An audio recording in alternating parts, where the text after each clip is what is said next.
ఇదేనండి మాది బత్తాయి తోట. బత్తాయి తోటకు ఫస్ట్ అవని శుద్ధి ఇద్దాం అనుకున్నాం. మిరప చెట్టు బాగా వచ్చిందని మిరప పంట మీద దీనికి ఒకసారి ఇడిచాను. ఆ గ్రామం వచ్చేసి చప్పడి వెంగన్నపల్లి, పుట్లూరు మండలము, తాడపత్రి తాలూకా ఉండేది. అనంతపురం డిస్టిక్ అండి. ఈ చెట్లు ముందు బాగాలేవు. చింత ఇవి 3 సంవత్సరాలు దాటినాయి. 3 సంవత్సరాలు దాటినాయి. అవని శుద్ధి ఇచ్చి ఒక 1.5 నెల అయింది.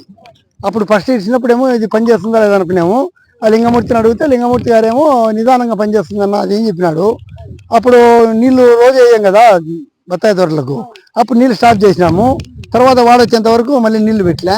వాడొస్తానే నీళ్ళు వేస్తానే మంచి ఇగురు వచ్చింది. తోట ఇగురు వస్తానే మామూలు న్యూట్రియన్స్ ఏం కొట్టాము ఒకసారి.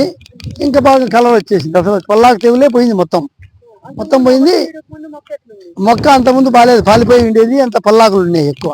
ఇప్పుడు అసలు ఈ మార్చి నెలలో ఇది పచ్చగా వర్షాకాలంలో ఉన్నట్టు ఉంది. తోట మంచి రిజల్ట్ ఉంది. అవన్నీ శుద్ధి వాడుకోవచ్చు ఎవరైనా తినే చెట్లకైనా, బత్తాయి తోటలకు మంచి రిజల్ట్ ఉందండి. ఇది ఏ రైతైనా వాడుకుంటేది మంచిది.